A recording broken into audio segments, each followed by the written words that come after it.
नमस्कार साथियों, बहुत बहुत स्वागत है आप सभी दर्शकों का सत्यवाणी लाइव पर। साथियों, इस वक्त हम लोग देहरादून में मौजूद हैं और देहरादून कोर्ट के बाहर हम लोग हैं, परिसर में मौजूद हैं। और मेरे पीछे ये जो तमाम मातृशक्ति आपको दिख रही होंगी, ये वही LUCC के एजेंट और ग्राहक हैं जो पिछले लंबे समय से परेशान हैं।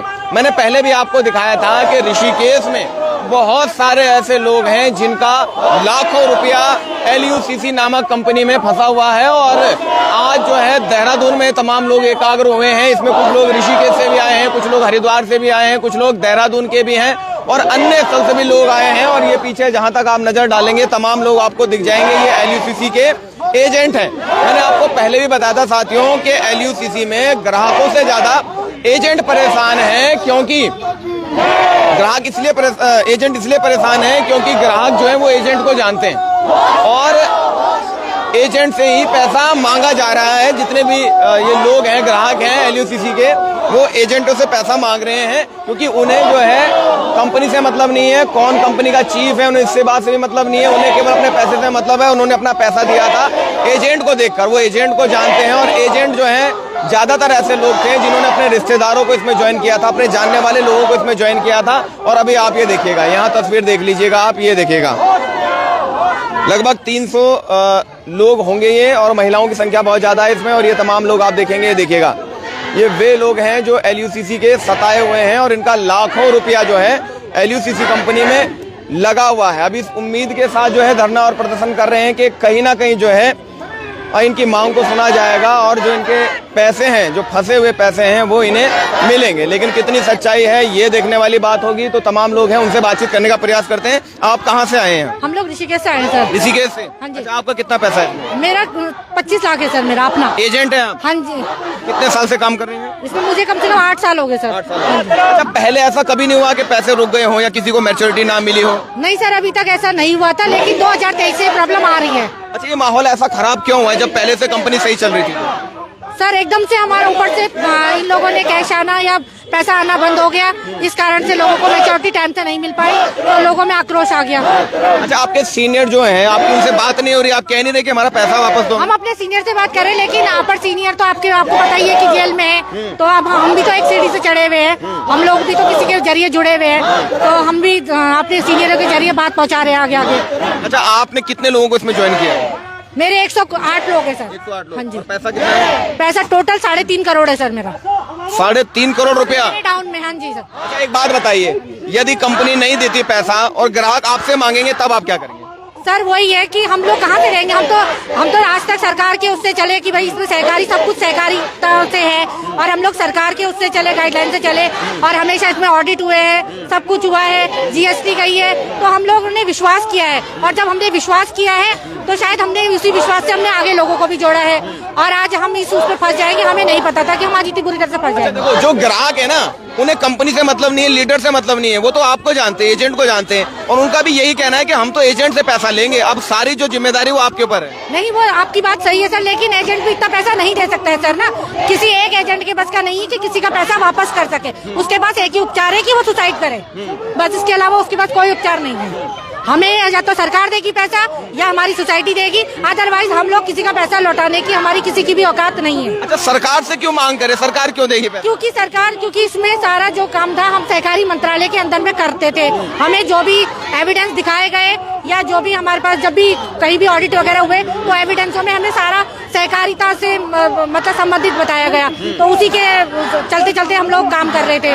और क्योंकि सभी लोग इसमें काम कर रहे थे तो हम लोगों ने भी, हमारे पास रोजगार का कोई साधन नहीं था, तो शायद हम इस वजह से इस पे विश्वास करके हम लोगों ने अपनी एक रोजी रोटी का एक जरिया समझा और हम लोग इसमें जुड़ गए। और आज इतने लोगों का पैसा है जो आज हम बहुत परेशान है। हम लोग आज बहुत परेशान है सर। चलिए, अच्छा आपका भी पैसा है इसमें?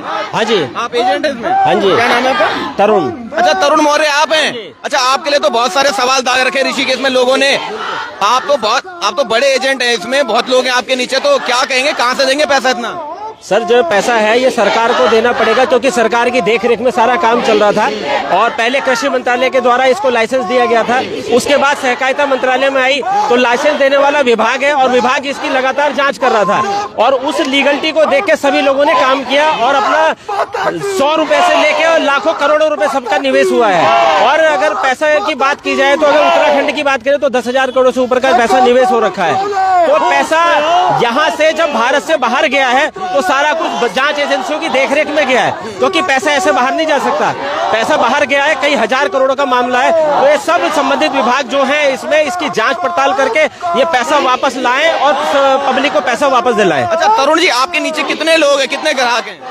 तकरीबन 10,000 के आसपास। 10,000? हाँ जी। आप तो लंबे समय से काम कर रहे हैं। हाँ जी। अच्छा पहले ऐसा कभी हुआ कि इस प्रकार की धोखाधड़ी हुई? पहला ऐसा कभी नहीं हुआ। तकरीबन 1 साल से ये चीजें हुई हैं और इसमें जो बताया जा रहा है कि उच्च लेवल पे जो कोर टीम मेंबर थे उन्होंने इसमें कई करोड़ों रुपए का घोटाला किया है, जिसकी वजह से आज इतने लाखों लोग खून के आंसू रो रहे हैं। हर किसी के घर में मातम छाया हुआ है। सब लोग इतने परेशान हो चुके हैं, कोई सुसाइड कर रहा है, कोई आत्महत्या करने के लिए उतारू हो चुका है। लोग उनको परेशान कर रहे हैं। तो हमारी सरकार से ही गुजारिश है कि जो लोग इतने पीड़ित हैं उनकी सुरक्षा की जाए और जो लोगों का निवेश किया हुआ पैसा है उसमें हमारा खुद का पैसा भी निवेश है और जितने भी लोगों का पैसा निवेश किया हुआ है, लाखों लोग इसमें पीड़ित हैं, सबका एक एक पैसा वापस लौटाया जाए, क्योंकि संबंधित विभाग चाहे तो सब कुछ कर सकता है। अगर शासन प्रशासन अगर इसमें इन्वॉल्व है और जब चुनाव के दौरान कई हजार करोड़ों रुपए में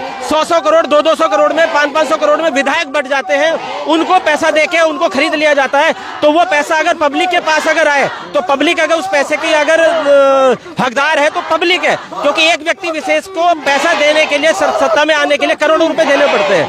अगर वो पैसा अगर पब्लिक के पास बटेगा तो वो लोग जो आज इतने खून के आंसू रो रहे हैं, जो परेशान हैं, इतने पीड़ित हैं, सबके घरों में वो खुशियां दोबारा लौट आएगी जो जा चुकी है। तरुण भाई, पैसा जमा करते थे आप LUCC को और मांग रहे हैं सरकार से, ये क्या बात है?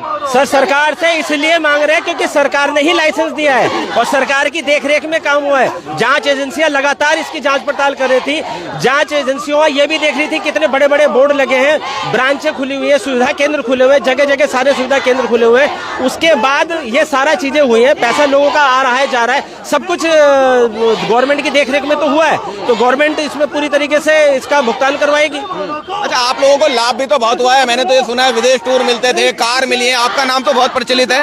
सर अगर ये विदेश टूर या जो भी जितने भी टूर करे हैं वो ऐसे ही टूर नहीं मिले। टूर के लिए भी लोगों को टारगेट करने पड़ता था, उनके ऊपर से पैसे प्रेशर होते थे कि भैया आपको ये टारगेट करना ही करना, वरना आपके कोड ब्लॉक हो जाएंगे, ये हो जाएगा, वो जाएगा, ये सारी चीजें होती थी। उसके बाद जब तक किसी का टारगेट नहीं होता था तब तक कोई कहीं नहीं जा सकता था। ऐसे ही किसी को फ्री फोकट में नहीं घुमाया जाता था। अच्छा तरुण जी सुनिए, आपके ऊपर ये भी आरोप था, ऋषिकेश में कई महिलाओं ने मुझे कहा कि आप गायब भी हो गए थे बीच में। नहीं, ऐसा कुछ नहीं है। हम तो लगातार लोगों के संपर्क में हैं, लगातार हमारी मीटिंगें चल रही हैं, हम लगातार लोगों के साथ लोगों को जानकारियां दे रहे हैं कि क्या होगा, कैसे होगा, किस तरह से सारी चीजें जुटाई जाएगी और लोगों को भुगतान कराया जाएगा। आज ये हमारा आंदोलन संगठन के माध्यम से चल रहा है और ये लगातार चलता रहेगा जब तक किसी का एक एक पैसे का भुगतान ना हो जाए। चलिए, बहुत बहुत धन्यवाद साथियों। ये तरुण मौर्य जी हैं और इनका जिक्र कई बार जो है हमसे ग्राहकों ने किया था कि भाई हम तरुण मौर्य को जानते हैं और वो लापता है। हालांकि अभी फिलहाल तो ये लड़ाई लड़ रहे हैं, साथ में मौजूद है, लापता नहीं है, लेकिन लोगों का ऐसा कहना था। इधर आशुतोष भाई है, उनसे ही बात करेंगे। आशु भाई आप थोड़ा इधर आ जाइएगा, इस तरफ आ जाइएगा आप। आशुतोष शर्मा जी हैं, जन विकास मंच के अध्यक्ष हैं और ये इस लड़ाई को लड़ रहे हैं। आशु भाई जी, ये इसके बारे में आपको कैसे पता चला और ये लड़ाई किस आधार पे लड़ रहे हैं?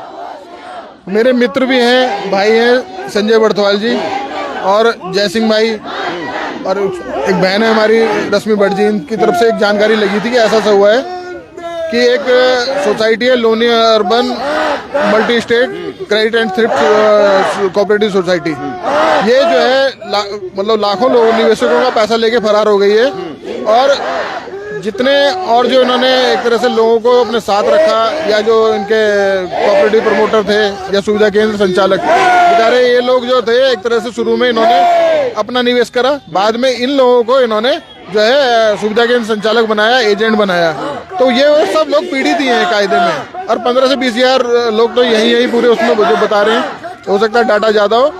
और ये लगभग 500 करोड़, जब हमने इसकी सघन जांच करनी शुरू करी या उसके डाटा को इकट्ठा करना शुरू करा, तो लगभग ये 500 करोड़ से ऊपर ही जाएगा ये घोटाला।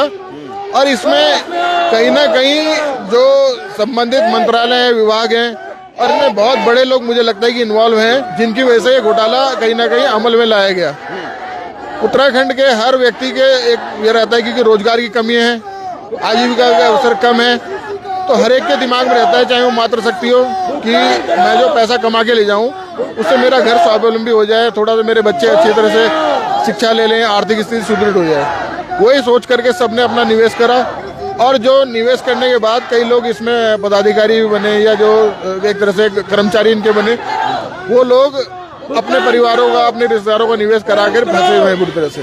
और दमन क्या हो रहा है कि सिर्फ उन लोगों को परेशान किया जा रहा है कि जो एजेंट है, जबकि होना क्या चाहिए था, जिन्होंने सोसाइटी फॉर्म करी है या जो इसके सीएमडी हैं, जो इसके चेयरपर्सन हैं या जो इसके निदेशक वगैरह बोर्ड ऑफ डायरेक्टर्स में हैं, और जो इसके अंदर आप लगाइए कि जो अभिनेता वगैरह इसमें आए, जिन्होंने बहुत इसको जो है लोगों के बीच में विज्ञापनों के माध्यम से बताया कि बहुत अच्छी सोसाइटी है, कृषि मंत्रालय से संबंधित सहकारिता मंत्रालय में गई, इस तरह से जो इसका प्रमोशन करा, जिसमें आलोकनाथ जी हैं और सुरेश तलपड़े जैसे जो है अभिनेता हैं, उनका बहुत बड़ा दोष है, क्योंकि उनको जनता बहुत फॉलो करती है।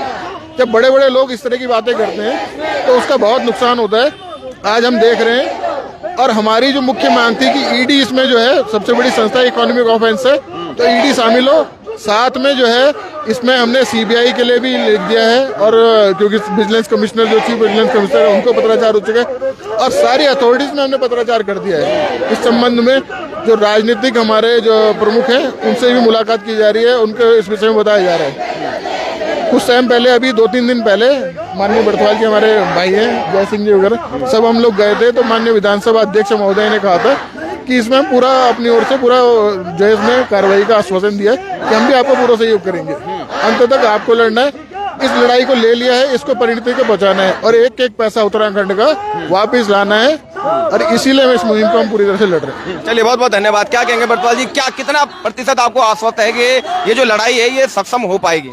आज सभी लोगों के, आप सबसे पहले तो आपके चैनल को धन्यवाद, आप सत्यवाणी में जो आप हमारे बीच में पहुंचे। हम लोग एक संघर्ष करें, जितने आप लगे हुए हैं उसमें हमारी टीम, पूरी टीम लगी है, जो हर क्षेत्र में, हर जिले में, हर गांव क्षेत्र में जा रहे सबके दुख दर्द को देखते हुए हमें भोलेनाथ से पर पूर्ण विश्वास है कि जो हमारा लक्ष्य है कि हमारे ये जिन लोगों का ये साथ ही सोसाइटी ने वो धोखाधड़ी करी है, वो अवश्य जो सोसाइटी एजेंसी जो उत्तराखंड की हो, जो भारत सरकार की हो, जो हमने जहाँ तक हम लोगों ने पत्र भेजे हैं, उस पत्र के द्वारा जितने भी वो सोसाइटी, अभी कुछ सोसाइटी को हमें लग रहा है कि भाई हमारे आशुतोष भाई साहब के पास जो है उनका जवाब मिल चुका है, वो कार्य के लिए तैयार है, आ जाएगा। मुझे उम्मीद है कि अगर आप लोग और सारे जनता की ये मांग रहेगी कि हमारा पैसा है, हमारा पैसा, तो अवश्य है कि चाहे शासन कोर्ट, चाहे हाई कोर्ट जाना पड़े, चाहे सुप्रीम कोर्ट जाना पड़े, सबसे करेंगे। आज माननीय प्रधानमंत्री जी, माननीय राष्ट्रपति जी को हमने ज्ञापन देना है जिला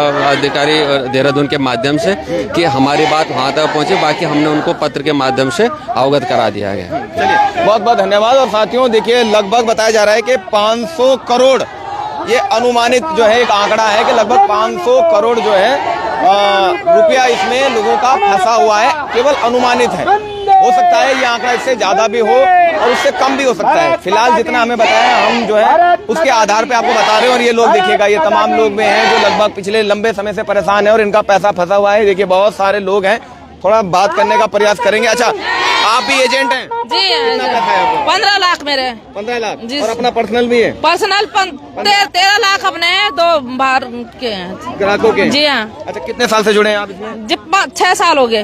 पहले कभी ऐसा हुआ? पहले तो कभी नहीं हुआ। 3 साल तक पूरे पैसे वापस आए हमारे। चौथे साल में भी है, जो 5 साल की भी की थी, 5 साल तक वापस आए। अभी 1 साल से हो रहा है ये सब। पहले आपको मैच्योरिटी मिल चुकी है? हाँ जी, पहले मिल चुकी है, इसलिए आपको भरोसा हो गया कंपनी? पूरे भरोसा हो गया, इसलिए हमने डबल तिरपल भी कराया, अपने भी लुटाए, बाहर के लोगों के भी लुटाया। हमें लोग परेशान करे, घर वाले भी परेशान करे। घर वाले बोल रहे हैं, बाहर वाले बाहर वाले हमारे गेट पे नहीं आना चाहिए। हम क्या करें, बाहर वाले हम कहाँ से पैसा लाए? हमने खुद को मकान बनाने या बच्चों की शादी ब्याह किसी पे तो लगाए नहीं, वो पैसा हमने जमा किया है। जहाँ हमारे जमा कर रखे हैं किसी भी हालत में वो हमारे पैसे वापस आने चाहिए सर। नहीं तो हमें न घर वाले जीने दे रहे ना बाहर वाले। बाहर रोड पे हम जाते हैं, बाहर से बोले मार्च आने वाला है, अप्रैल आने वाला, मई आने वाला है, तो हमने क्या करना है सर? क्या उपाय हमारा रह गया हमारे आत्म वो करने?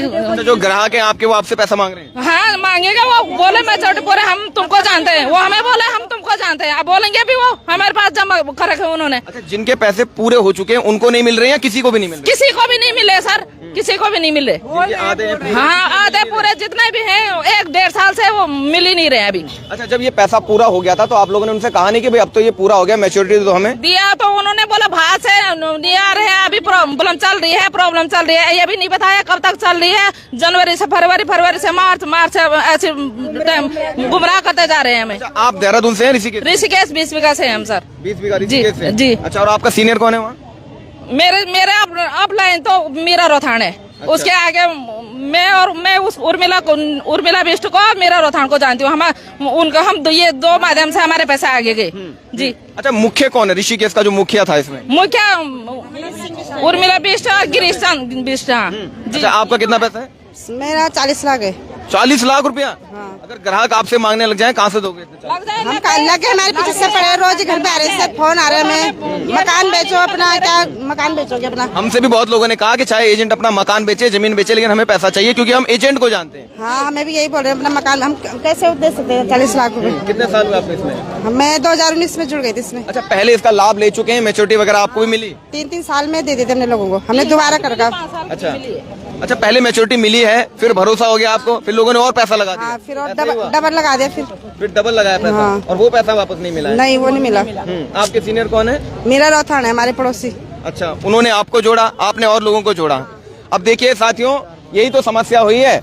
ये किसी के थ्रू जुड़े हैं और इनके थ्रू बहुत सारे लोग जुड़े हैं। मजे की बात यह है कि लोगों ने अपने परिवार वालों को, अपने रिश्तेदारों को इसमें जोड़ दिया और अब रिश्तेदारी भी खराब हो गई, ऐसा कह रहे हैं लोग। लड़ाई झगड़ा विवाद हो रहा है, रिश्तेदार भी पैसा मांग रहे हैं और आपसी जो संबंध है वो भी खराब हो चुके हैं LUCC के कारण, ऐसा लोगों का कहना है। अच्छा, आपके कितने पैसे हैं? मेरे 13.5 लाख रुपए हैं। आप भी एजेंट हैं? हाँ जी। अच्छा, एजेंट हैं क्या सारे यहाँ? हाँ, सब एजेंट है, सब एजेंट है। अच्छा, खाली ऋषिकेश से आए हैं और भी अन्य जगह? हम भानीवाला से हैं। भानीवाला? हाँ जी। अच्छा, देहरादून के लोग भी हैं? हाँ जी, देहरादून के भी हैं। अच्छा, आपका 12 लाख है? 13.5 लाख है, वो भी बिना ब्याज के। अच्छा। हाँ जी। तो आपके नीचे कितने लोग हैं ग्राहक? मेरे 34 लोग हैं मेरे पीछे।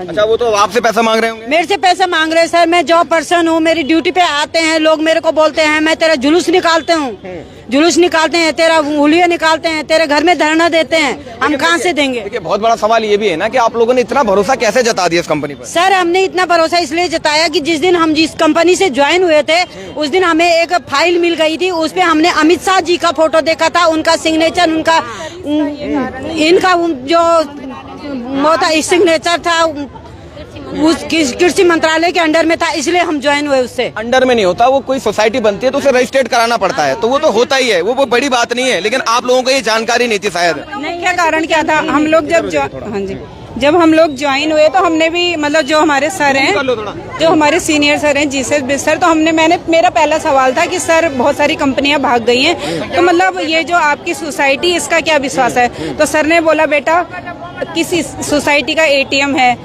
कौन सा सेविंग अकाउंट है, तो मतलब फिर इनके ATM भी खुले हुए थे बहुत सारी। देखा आपने ATM? हाँ, देखा है सर। ATM था भानीवाला में था, और भारत सरकार कृषि मंत्रालय का भी इन्होंने हमें दिखाया। अब हम महिलाएं पहली बार निकली थी, मतलब मैं तो ये बोलती हूँ कि सरकार की मिली भगत है, क्योंकि वो इन्होंने बोला कि ATM की परमिशन RBI देता है। तो अब आप बताओ, फिर धीरे धीरे यहाँ पे मेच्योरिटियाँ भी मिल रही थी लोगों को, हमने भी बहुत बार दी, फिर हमने टीम बनाई और इस तरीके से विश्वास बढ़ता गया। लेकिन अब आज ये कह रहे हैं कि मतलब अब कोई जवाब नहीं दे रहा है। ऊपर से जितने भी सीनियर आते थे मीटिंग लेने, सारे गोल हैं, कोई मतलब कुछ बोलने के लिए तैयार नहीं है। और हम लोग इतने परेशान हैं, मतलब हमारी सारी रिश्तेदारी से लेके आस पड़ोस सब हमको दोष दे रहे हैं। तो अब आप बताइए, हमारी टीम के नीचे कम से कम 4 से 5 करोड़ जमा हुआ है, तो हम अपने घर से कहाँ से देंगे? अच्छा, एक चीज बताइएगा मुझे ईमानदारी से, जैसे आप एजेंट बने तो इसमें क्या था, आपकी अर्निंग का साधन क्या था, क्या परसेंटेज मिलती थी, क्या था साधन? सर, इसमें ये था हमारा, जैसे हम अगर सेल्फ में करते तो हाँ मतलब बाद में तो कम हो गया था, लेकिन मतलब 60 रुपए शुरुआत में मिलता था, लेकिन धीरे धीरे इन्होंने घटा दिया था। 1000 रुपए पे 60 रुपए आपको कमीशन मिलता है। हाँ, जो सेल्फ में था टीम का हमें कुछ 5 पैसा 10 पैसा ऐसे आता था। अच्छा। मतलब तो इन्होंने बोला कि भाई टीम बनाओ, टीम से मतलब बिजनेस बढ़ाओ, फिर इसमें टारगेट होते थे, तो हम ना फंसते चले गए इसमें, फिर जुड़ गए। और फिर बाद में इन्होंने बोला कि अब अपने मतलब जब ये साल भर से ये चल रहा था कि मेच्योरिटी जो आपका बिजनेस आ रहा है उससे निपटाओ, तो हमारा सवाल रहता था कि ऊपर से पैसा क्यों नहीं आ रहा है। तो हमको क्या बताया गया कि जनवरी में आएगा पैसा। तो चलो हम उस ऑर्गेनाइजेशन से जुड़े थे, क्योंकि ये 16 राज्यों में काम करती है, तो हमें विश्वास हो गया कि चलो भाई हो सकती है कोई दिक्कत हो गई होगी। तो अब करते करते और फिर ये दिवाली में ये खबर आ गई कि हमारे सीनियर बंद हो गए, और पूरे उत्तराखंड में मतलब एक ऐसा माहौल हो गया और लोगों ने हमें परेशान करना शुरू कर दिया, घरों में आना। अब उनकी भी कोई गलती नहीं है, क्योंकि उनका पैसा जमा है, तो वो हमको जानते थे, तो उन्होंने हमें बोला। लेकिन धीरे धीरे फिर लोगों को भी समझाया हमने कि देखो भाई हम जमा नहीं करते थे, हम भी ब्रांच में जमा करते थे, ब्रांच वाला भी ऊपर पैसा जाता था। अच्छा, एक चीज और बताइए, जो ये अलग अलग स्थानों पर ब्रांचें बनाई थी, अभी ये बंद है या चालू है? सर ब्रांचें तो खुली है, लेकिन सिस्टम सारे बंद है। सिस्टम उन्होंने ऊपर से सारे बंद कर दिए, लेकिन ब्रांच खुली कैसे? वहाँ पर कौन कार्यरत है? वहाँ पे जैसे स्टाफ रहते थे, अधिकतर तो बंद कर दी थे, लेकिन लोगों के वजह से कि लोग मतलब बहुत ज्यादा आक्रोशित ना हो, तो 1 घंटा 2 घंटे के लिए जैसे उनकी बुकें वगैरह है तो वो लेने के लिए कहीं कहीं पे खुली हैं, अधिकांश मतलब बंद हो गई हैं। अच्छा, एक चीज और बताइए, आपके पास क्या प्रमाण है कि आप इस कंपनी में ज्वाइन हैं और यहाँ पर आपका पैसा है? क्या प्रमाण है? हमारे पास FD के बॉन्ड हैं और हमारे पास बुकें हैं जो मतलब प्रिंट हो रखी हैं, तो हमारे पास बॉन्ड है, उसमें लिखा हुआ है कृषि मंत्रालय भारत सरकार द्वारा रजिस्टर्ड सोसाइटी, और बॉन्ड का पूरा उसमें दे रखा है इन्होंने कि भाई हमें इस समय हमें मेच्योरिटी देंगे, पूरी डेट है, इतना देंगे, सारा कुछ उसमें है। थोड़ा इधर आइएगा आप। तो ये देखिएगा, ये तमाम पीड़ित लोग हैं और सारे एजेंट हैं, क्योंकि एजेंट ज्यादा परेशान है ग्राहकों से ज्यादा। ग्राहक इनको जानते हैं और ये लोग इसलिए परेशान है कि ग्राहक इनके घर आ रहे हैं, इनसे पैसे मांग रहे हैं। ज्यादा पैसा हमारा लगा हुआ है इसमें एजेंटों का। जी, आप भी एजेंट हैं? मैं सर यहाँ पर एक्चुअली पहले जमा करता था, मैंने पैसा यहाँ लगाया, डिपॉजिट किया। पहले ग्राहक मेंबर होता है हमारे यहाँ, मेंबर के लिए आपका 15 रुपए का फॉर्म उनको भरना पड़ता है मेंबर बनने के लिए। उसके बाद फिर हम लोग जब यहाँ CP बनते हैं, जिसको एजेंट बोलते हैं, उसके बाद हम एजेंट बने, इसमें मैं भी एजेंट बना। एजेंट बनने के बाद मैंने यहाँ पर एक सुविधा सेंटर भी लिया, जिसको हम ब्रांच बोलते हैं। ये जब तक रजिस्ट्रेशन था तब तक ब्रांच था। ये ब्रांच का जब रजिस्ट्रेशन खत्म हुआ, खासकर NOC जब हमारी खत्म हुई, उसके बाद सुविधा सेंटर बना दिया गया, और एक सुविधा देने के लिए हम लोगों के थ्रू, मतलब लोगों को पैसा जमा करने के लिए। अब रही बात, क्वेश्चन आता है कि मुझे तो वैसे ज्यादा साल नहीं हुआ, 4-5 साल इसमें हो रहा है। क्वेश्चन ये आता है कि हम लोग ने इसमें विश्वास क्यों किया। इसमें 3-4 बातें हैं। जैसे पोस्ट ऑफिस होता है, वहाँ सेक्शन 80C काम करता है, हमारे यहाँ ATP काम करता है, जिसके तहत क्या होता है कि हमको पोस्ट ऑफिस में 1.5 लाख तक के ऊपर 1.5 लाख तक टैक्स फ्री होता है, उसके ऊपर टैक्स देना होता है। हमारे यहाँ पूरा पैसा ही टैक्स फ्री होता है, आप चाहे 1.5 लाख लगाओ, चाहे 10 लाख लगाओ, चाहे 20 लाख लगाओ LUCC के अंदर। तो इसलिए कृषि मंत्रालय में रजिस्टर्ड था, इसलिए हमारा एक बहुत बड़ा विश्वास था कि नहीं, मतलब खासकर ATP हमारे यहाँ काम करता है, ये बहुत बड़ा हमारा हथियार था। दूसरा, हमारे यहाँ कोई सरकारी कर्मचारी एजेंट नहीं बन सकता था, प्रमोटर नहीं बन सकता था, क्योंकि जो सरकारी व्यक्ति होगा एक ही जगह काम करेगा। दूसरा विश्वास करने का कारण ये था कि यहाँ सरकारी व्यक्ति को यहाँ काम नहीं कर सकता, पैसा लगा सकता है लेकिन काम नहीं कर सकता है। इसीलिए लोगों का विश्वास बढ़ता चला गया। लोगों ने बड़े बड़े यहाँ इन्वेस्टमेंट करे, और वाकई में इस जब सोसाइटी स्टार्ट हुई उससे पहले कंपनी हुआ करती थी, तो उस समय 3 साल में लोगों को FDI डबल करी है इस कंपनी ने। एक विश्वास होने का कारण वो भी था। फिर 5 साल में FD डबल हुई है, फिर 5 के बाद 6.5 साल भी हो गया था। ऑफर में 5-5.5 साल रहता था, लेकिन सब कुछ अच्छा चल रहा था, बहुत बढ़िया चल रहा था, और वाकई में वापस भी आ रहा था। 16 साल से चल रही थी, लेकिन एकदम से जैसी हम लोगों का ये NOC जो हमारी गलती, खासकर इसके जब हमारी NOC खत्म हो गई थी, तो उसके बाद हम लोगों को, खासकर जो हमारे जो पदाधिकारी लोग हैं, जो हमारे डायरेक्टर्स हैं, इनको खासकर इस पे होश में रहना चाहिए था कि इसकी जब NOC खत्म होगी तो उसको NOC बनाए। तो जब जहाँ से NOC खत्म हुई, उसके बाद से पैसे में ये सब गड़बड़ी होनी शुरू हो गई। फिर एक जो सबसे बड़ा प्रकरण हुआ यूपी के अंदर हुआ, यूपी के अंदर बहुत बड़ा स्कैम हुआ है, जो भी हमको खासकर पत्रकारिता के माध्यम से, आप लोगों के माध्यम से पता चला कि वहाँ भी बहुत करोड़ों रुपए का घोटाला हुआ है। उसका असर उत्तराखंड के अंदर भी हुआ। लोगों ने यहाँ बिजनेस करना कम कर दिया, लोगों ने कहते आगे पैसा जमा करना बंद कर दिया। अब जो मैच्योरिटी आती थी, जो मैच्योरिटी बढ़ती थी कहते सुविधा सेंटरों में, वो खासकर जो पैसा आता था उससे बढ़ती थी, और जब बढ़ती थी तो अब कहते जब बिजनेस नहीं है तो मैच्योरिटी कैसे बढ़ेगी। और आगे से पैसा आना इसलिए बंद हो गया क्योंकि वहाँ पर बहुत बड़ा घोटाला हुआ। साथ में इसकी एनओसी जो थी वो जब रद्द हो गई थी, हमारे पदाधिकारियों को खासकर देखना चाहिए था इस चीज़ के बारे में और हमको भी बताना चाहिए था। हम लोग पैसा लेना बंद कर देते। आज जिस परेशानी में हम सब लोग हैं, इस परेशानी में हम लोग नहीं रहते। हम सब जो परेशानी में है आज हमारे पदाधिकारियों के कारण है, जो हमारे इसके डायरेक्टर्स हैं, सोसाइटी के जो डायरेक्टर है, जो यहाँ पर कोर कमेटी मेंबर बना करते थे और भी कहते कई लोग हैं, तो उनके कारण हम लोग आज परेशानी में हैं। तो कहने मतलब ये है कि इसका जो सॉल्यूशन है, सॉल्यूशन इतना है कि या तो इसको बंद कर दीजिए सोसाइटी को। सहकारिता मंत्रालय और कृषि मंत्रालय से आपके माध्यम से हमारा यही रिक्वेस्ट है कि इस सोसाइटी को बंद किया जाए और जो हमारा जो पैसा है वो सबको कल हमको वापस किया जाए। इसीलिए सब चीज हो रही है। बाकी सोसाइटी में जो था, देखो जिसने काम करा उसको पैसा भी आया, अगर काम नहीं करते तो पैसा नहीं आता। तो यहाँ एक दूसरे के ऊपर आरोप लगना गलत है कि तूने बहुत कमाया मैंने नहीं कमाया। भाई जो मेहनत करेगा तो कमाएगा ना, और वो कहीं भी मेहनत करो कमाओगे, अब बिना मेहनत तो कुछ होता नहीं है। लेकिन हाँ, आज जब अब दिक्कत में आ गए तो हम सबको एक होना है और हम सबको एक होके लड़ना है। और प्लस खासकर जो गवर्नमेंट है, या तो सोसाइटी को बंद कर दे या तो सोसाइटी को चालू कर दे। दोनों में से एक स्टेप गवर्नमेंट को जल्द से जल्द लेने पड़ेंगे। अगर बंद करती है तो हमारा पैसा वापस करे, और अगर चालू करवाती है तो बहुत अच्छी बात है। मतलब कुछ भी करे लेकिन करे।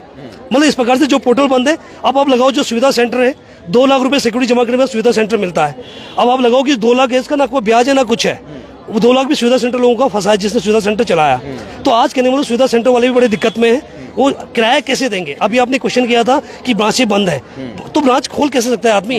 किराया कहाँ से आएगा भाई? जब पैसा नहीं आ रहा है, जो हमारे पैसा डिपॉजिट होता था उसका 2% हमको मिलता था, उससे आपकी सुविधा सेंटर हमें चला करते थे। तो आज जो 2% ही हमको नहीं मिला तो सुविधा सेंटर कैसे चलाएं? तो बहुत बड़ी समस्या में सुविधा सेंटर वाले लोग भी हैं, प्रमोटर्स भी हैं, प्लस मेंबर तो वही हैं जिन्होंने पैसा लगाया। तो बस सर आपके माध्यम से यही रिक्वेस्ट है कि जल्द से जल्द हमारी आवाज़ सहकारिता मंत्रालय तक पहुंचाया जाए, कृषि मंत्रालय तक पहुंचाया जाए, सरकार तक पहुंचाया जाए, और इसको या तो बंद कर दिया जाए, सबका भुगतान जल्द से जल्द कर दिया जाए जितनी जल्दी हो सके, या तो इसको चालू कराया जाए, ताकि मतलब जिस प्रकार से चल रहा था, चलना भी कुछ गलत नहीं है, उसमें बहुत लोगों के रोजगार चल रहा है, बहुत लोगों को फायदा है, गवर्नमेंट को भी इससे बहुत अच्छा फायदा है। कई लोगों को रोजगार देने की जरूरत नहीं है जो एक अच्छा यहाँ पर मेहनत करके कमा रहे हैं। तो बस सर यही आपसे रिक्वेस्ट है कि जल्द से जल्द इसके ऊपर स्टेप लिया जाए। धन्यवाद, नमस्कार। देखिए साथियों, आपने देख लिया कि तमाम वे लोग हैं जो पीड़ित हैं, परेशान हैं, और ऐसा नहीं है कि लोगों ने इसमें लाभ नहीं लिया हो। ये देखिए पासबुक है, जैसे बैंक में या डाकघर में आपको मिलती है। किसकी है ये? ऐसी पासबुक है। लोगों को पूर्णतः भरोसा था, लोगों ने इसका लाभ भी लिया है। ऐसा नहीं है लोगों ने इसमें पैसा कमाया है, इस बात को लोग स्वीकार भी कर रहे हैं कि हमने इससे लाभ लिया है। अगर बेरोजगार की दृष्टि से देखा जाए तो लोगों को रोजगार भी मिला इसमें। लोगों ने ब्रांच खोली, इसमें एजेंट बने, अपने नीचे लोगों को जोड़ा, उसका लाभ मिला। और जो ग्राहक इसमें जुड़े थे या जो मेंबर इसमें जुड़े थे, उनको भी लाभ मिला है, उनको भी मैच्योरिटी मिली है, उनको भी पैसा जो है उस पर ब्याज मिला है। 2 साल 3 साल जो भी ये लोग बता रहे हैं, जिस प्रकार से इनका सिस्टम था, लाभ लोगों ने लिया है। लेकिन अचानक से ये हंगामा हो जाता है कि कंपनी जो है फ्रॉड है, या कंपनी को लॉस हो गया, या कंपनी भाग गई है, या पैसा डूब गया है, या जो भी हो गया है, जो इनके सीनियर्स थे वो गायब हो गए हैं, या उन पर कार्रवाई हो गई, या वो जेल में बंद हो गए। इस प्रकार का माहौल अचानक पनपा और लोग जो है फिर परेशान हो गए। जब ग्राहकों ने ये बात सुनी कि भाई कंपनी लॉस में चली गई है, या डायरेक्टर या जो भी इसमें उच्च अधिकारी थे वो जेल पहुंच गए, तो लोग जो है वो भयभीत हो गए और तमाम लोग जो हैं फिर अपने जितने भी एजेंट हैं उनसे पैसा मांगने लगे। तो साथियों, ये तमाम लोग देहरादून में, हम एक बार दिखा दीजिए, दिखा दीजिए इनको, दिखा दीजिए एक बार सबको। ये देखिएगा, ये तमाम भीड़ है, जितने भी लोग हैं, ये लगभग 200-300 लोग जो हैं देहरादून में इकट्ठे हुए हैं आज। पहले ऋषिकेश में, उसके बाद हरिद्वार में भी लोगों ने प्रदर्शन किया, और अब जो है ये तमाम लोग जो हैं देहरादून में इकट्ठे हुए हैं। साथियों, इस खबर को जरूर आप लोग शेयर कीजिएगा और अपनी राय जो है इसमें दर्ज कीजिएगा। 1 मिनट रुक जाओ हैं।